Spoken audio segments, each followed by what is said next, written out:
کہ کابینہ ECC ایک فیصلہ کر لے, اتنا سینسٹیو معاملہ کابینہ ریورس کرے, کسی کو اس کی سزا ملنی چاہیے.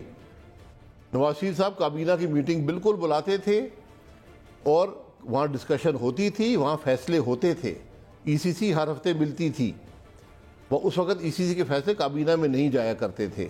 اور کابینہ کے اگر آپ نے کارکردگی دیکھنی ہے تو اس کے کاموں کو دیکھیں. یہاں کابینہ کی میٹنگ آپ ہر روز کر لیں, فیصلہ آپ سے ہو کوئی نہ, ملک زوال پذیر ہو, تو وہ پھر کابینہ کا فائدہ کوئی نہیں ہے. تو عباسی صاحب ابھی آپ نے بھی ذکر کیا کہ عمران خان صاحب میٹنگ بلاتے تھے کہ مریم نواز صاحبہ کو کیسے جیل بھیجنا ہے, اور یہ اپوزیشن میں نہیں کہہ رہا ہوں, یہ پریس ریلیز آیا کہ آج کووڈ کے اندر وزیراعظم میٹنگ تو انہوں نے بلائی, میٹنگ کی اور اس میں ڈسکشن کی کہ جو معاملہ پیدا ہوا ہے, مریم نواز صاحبہ کو نائب نے بلایا ہے, وہ اس پر کیا کرنا ہے, اور پھر انہوں نے فیصلہ کر دیا کہ یہ ہم نہیں بلاتے. اپوزیشن کی ایک تنقید ہے, یہ ایک تحفظات میں سے ایک تحفظ یہ بھی ہے اپوزیشن کو کہ اپوزیشن کو نشانہ بنایا جاتا ہے کیسز کا اور مقدمات کا. اور کس کو بنائیں گے؟ اپنے آپ کو بنائیں گے. جہانگیر ترین صاحب بھی تو اب آگے انصاف کے دائرے میں ہیں. جہانگیر ترین صاحب حکومت کے ساتھ ہوتے تو کبھی کچھ نہ ہوتا. وہ تو ناراض ہے حکومت سے, اس لیے نشانہ بن رہے ہیں.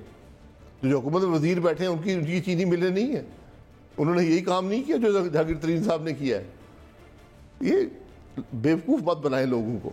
تو آپ کی طرف سے جو ابھی دوبارہ سے یہ کہا گیا کہ ملک کے حالات خراب ہیں, مہنگائی بڑھ رہی ہے, تو مہنگائی کو کنٹرول کرنے کے لیے تیسرے وزیر خزانہ تو لے آئے ہیں. گورنمنٹ اب اقدامات تو کر رہی ہے, کیا کرے وہ؟ نہیں, میں نہیں کہہ رہا ہوں کہ میں تو کہتا ہوں ملک میں مہنگائی نہیں ہے, بڑے اچھے حالات ہیں.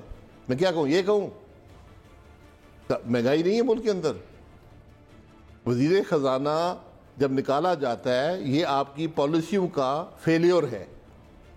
یا تو اگر جمہوریت ہوتی نا اور جمہوری قدریں ہوتی تو طریقہ یہ تھا کہ اس کو ساتھ کھڑا کرتے, پریس کانفرنس کرتے کہ جی حفیظ شیخ صاحب نے بہت اچھا کام کیا انہوں نے, اب ان کے مسائل ہیں, میں ان کے کام سے خوش نہیں ہوں, میں ان سے درخواست کی ہے کہ استعفیٰ دے دیں. حفیظ شیخ صاحب کا معاملہ زیادہ آسان تھا کیونکہ ان کو آپ نے آئین کے اندر ایک شک ہے کہ 6 مہینے کے لیے وزیر بنا سکتے ہیں. آپ نے مشیر سے ان کو وزیر بنایا, پھر آپ ان کو سینٹ کا الیکشن لڑایا, وہاں پہ وہ ہار گئے. وہ بھی ایک وقت تھا کہ اگر آپ کے کلیگز آپ کو ریجیکٹ کر دیتے ہیں تو آپ استعفیٰ دے دیتے ہیں. انہوں نے استعفیٰ نہیں دیا. اب جب آپ ان کو سینیٹر بنا رہے تھے, مقصد یہ تھا کہ ان کو رکھیں گے وزیر, اور تو کوئی مقصد نہیں تھا نا, شوکیہ سینیٹر تو نہیں بنائے جاتے. تو اب آپ نے ان کو ہفتے بعد نکال دیا نوکری سے, اور وہی ساری باتیں جو ہم کہا کرتے تھے کہ مہنگائی ہو گئی ہے, فیلیور ہے, مہنگائی کنٹرول میں نہیں آ رہی, وہ اب ان کے کھاتے میں ڈال دی ہیں. تو یہ عام طریقہ ہے اس حکومت کا کہ ایک وزیر کو نکالے کہتے ہیں بڑا نالائق تھا. تو وزیر, یہ نالائق سارے ہی ہیں. نالائق ایک ہی سب سے بڑا نالائق ہوتا ہے, جب وزیر اعظم فیل ہو جائے ساری کابینہ فیل ہو جاتی ہے. تو ابھی خبریں یہ بھی ہیں کہ شوکت ترین صاحب شاید پھر باقاعدہ طور پر ان کو بھی نامزد کر دیا جائے وزیر کے طور پر بھی. تو کیا پی ٹی آئی کی کابینہ میں اپنی صفوں میں آپ کے نزدیک کوئی ایسا ماہر معیشت دان نہیں ہے جو پاکستان کی معیشت کو سنبھال سکے؟ زرتاج گل صاحبہ, اگر آپ ان کو دے دیں معیشت, ان نالائقوں سے بہتر سنبھال لیں گی. آپ بھروسہ کرتے ہیں؟ میں بالکل ان پہ میرا بھروسہ زیادہ ہے. شاید ماحول سے جتنا انہوں نے سنبھالا ہے, جی جس طرح انہوں نے ماحولیات کو سنبھالا ہے, اس کو بھی, فائنانس کو بھی سنبھال لیں گی. بات یہ ہے اس وقت 3 وزیر بن چکے ہیں, 4 اس وقت فائنانس کے 4 وزیر ہیں. ذرا صاحب خود مہارت رکھتے ہیں. حماد اظہر صاحب ہیں, ان کا بھی دعویٰ ہے. جی. پھر اسد عمر صاحب بھی اس پر بیان بازی کرتے ہیں معیشت پر. پھر آپ شوکت ترین صاحب بھی آ گئے, وہ بھی اس پر بیان بازی کرتے ہیں. یہ کتنے ہو گئے؟ 4. ابھی 5ویں بھی ہیں جو ریونیو کے مالک ہیں, جو سابقہ سیکٹری فائنانس تھے, وہ ریونیو وہ سنبھالے ہوئے ہیں. اور فواد چودھری صاحب تو ہیں ہی ہیں, وہ ہر معاملہ جانتے ہیں, اپنی منسٹری بھی جانتے ہیں, اور دیگر ہر منسٹری کے معاملات میں بھی وہ بیان بازی کر سکتے ہیں, اس کے حالات بھی جانتے ہیں. تو یہ 6 افراد اس وقت ملک کی معیشت سنبھالے ہوئے ہیں. یہ کیا کر رہے ہیں, نتیجہ آپ کے سامنے ہے. ایک تنقید گورنمنٹ پہ کی جاتی تھی کہ آئی ایم ایف کی یہ حکومت ہے, اور حفیظ شیخ صاحب بھی آئی ایم ایف میں لے کے جا رہے ہیں, ندیم بابر صاحب بھی انہیں کے نمائندے ہیں. اب وہ دونوں نہیں ہیں. جی. تو کیا اب حکومت آئی ایم ایف میں جو جانے کا پلان حکومت کا طے ہو گئے ہیں, معاملات آئی ایم ایف پلان میں جا رہی ہے, جانا چاہیے اب اسے, کیونکہ آئی ایم ایف پروگرام تو ماضی سے بھی چلتا آیا ہے؟ یہ حکومت فیصلہ کرے نا, یہ میرا تو فیصلہ نہیں ہے. اپوزیشن اگر وہ چلی جاتی ہے اور آئی ایم ایف امداد میں ملنا تو شروع ہم بھی دیکھیں گے کہ حکومت نے کیا کیا ہے, حالات کہاں پر ہیں, اس کے حل کیا ہیں. یہ آئی ایم ایف ایک حل ہے. تو آپ فیصلہ کر رہے ہیں آئی ایم ایف میں جانا ہے یا نہیں جانا, آپ نے فیصلہ کر دیا جانے کا. یہ ہاف ہارٹڈ کام نہیں ہو سکتے, دونوں نہیں ہو سکتے. آپ آئی ایم ایف کے اندر رہیں بھی اور نہ بھی رہیں. آئی ایم ایف سے نیگوشیٹ کرنا پڑتا ہے. آئی ایم ایف کے ایک ماڈل ہے, اس ماڈل کے اندر آپ نیگوشیٹ کرتے ہیں. ڈار صاحب نے اچھی نیگوشیشنز کی. ملک کو آئی ایم ایف پروگرام پہلی دفعہ پاکستان میں پورا ہوا اور ملک ترقی بھی کر رہا تھا اور انفلیشن بھی کم تھی. آئی ایم ایف کی بنیادی ماڈل یہی ہوتا ہے جو پاکستان میں ہے. ڈار صاحب کی پالیسیز کو مفتاح اسماعیل صاحب نے جب آپ بعد میں وزیر اعظم بنے کنٹینیو رکھا؟ جی بالکل کنٹینیو رکھا. آپ ہمیشہ ایڈجسٹمنٹس کرتے ہیں. پالیسی کا رزلٹ آتا ہے جو آپ اچیو کرتے ہیں اس کے اندر. تو ہم نے ہائی گروتھ لو انفلیشن پہ ملک کو چھوڑا. آئی ایم ایف جنرلی بلکہ ہر جگہ ہمیشہ ہائی انفلیشن لو گروتھ دیتا ہے. یہ ان کا ماڈل ہے. اس حکومت چونکہ نیگوشیٹ نہیں کر سکے, امپلیمنٹ نہیں کر سکے, اسٹیٹ بینک کا گورنر لے آئے آئی ایم ایف کے ورلڈ بینک سے اٹھا کر, اور اس نے پالیسی ریٹ بڑھایا اور ملک کی معیشت تباہ کر دی. اب ہم قانون لا کر آرڈیننس کے ذریعے اسٹیٹ بینک کو اتنا خود مختار کر رہے ہیں کہ مستقبل کی کوئی حکومت نہیں چل سکے گی. اچھا عباس صاحب, آخر میں اب چونکہ وقت ہمارے پاس کم ہے, دوبارہ سے پی ڈی ایم کے حوالے سے ایک آپ سے یہ جاننا چاہیں گے کہ ایک تو مولانا صاحب اب ذرا منظر عام پہ کم نظر آ رہے ہیں. وہ جو آخری میٹنگ میں وہ پریس کانفرنس میں 1 منٹ بول کے چلے گئے تھے, تو ان کی خاموشی کے پیچھے وجہ کیا ہے؟ مولانا صاحب کا ایک بول ہی کافی ہوتا ہے, دوسرے سارا دن بیان دیتے رہے کوئی فرق نہیں پڑتا. مولانا صاحب جو ایک جملہ ہی کہتے ہیں وہ کافی ہوتا ہے. مولانا صاحب کی طبیعت خراب ہے, میں ابھی یہاں سے ان کو دیکھنے جا رہا ہوں. اچھا, ان کی طبیعت کافی خراب تھی. ڈیرہ اسماعیل خان سے کل رات ہی آئے ہیں, پرسوں رات, اور یہاں ان کی چیک اپ وغیرہ ہوا ہے, ان کی بہتر ہے, تو وہ اپنا رول ادا کریں گے. یہ سیاست روز کی سرکس نہیں ہوتی. اس حکومت نے روز کی سرکس بنا دی ہے کہ کبھی ایک وزیر پریس کانفرنس کرتا ہے, کبھی دوسرا کرتا ہے. اب لوگوں نے دیکھنی چھوڑ دی ہیں. اب لوگ وزیر اعظم کی تقریر بھی نہیں دیکھتے, جو پتہ ہے کہ یہ کیا باتیں کرے گا. ان وزیروں کی شکلیں دیکھ کے لوگ بھاگتے ہیں. تو کیا یہ 2.5 سال جو رہ گئے ہیں پورے کریں گے؟ آخر میں صرف 1 ورڈ میں آپ سے جاننا چاہیں گے جواب. کون جی؟ حکومت. یہ تو شاید کر لیں, ملک پورا کر سکتا ہے. میرا سوال تو ملک کے بارے میں ہے کہ اب ملک ان کو برداشت کر سکتا ہے جو انہوں نے اچیو کیا ہے. 3 سال ہونے لگے, تقریباً پونے 3 سال. آپ کرنے دیں گے ان کو اپوزیشن میں؟ جی ہمارا کام ہے کہ نہ چلیں. میں سب سے بڑا حامی ہوں حکومتوں کے اپنا ٹائم پورا کرنے کا. پر ایک حکومت جو مسلط کی گئی ہو, غیر نمائندہ ہو اور ملک کو تباہ کر دے, اس کا ہر لمحہ ملک پر بھاری ہے, اور مجھ پر ذمہ داری ہے کہ ان کو فارغ کرنے کی پوری کوشش کروں. بہت بہت شکریہ شاہد خاقان عباسی صاحب ہمارے ساتھ اب موجود تھے. ان تمام تر امور پر انتہائی سیر حاصل گفتگو ہمارے ساتھ عباسی صاحب نے کی. ناظرین, سوال صرف یہ ہے کہ حکومت رہے یا نہ رہے, اپوزیشن فعال ہو یا نہ فعال ہو, کم از کم عوام کے تحفظات, ان کی سوال سننے والا ایوان میں کوئی نہ کوئی موجود. اپنا بہت بہت خیال رکھیے گا. اللہ حافظ.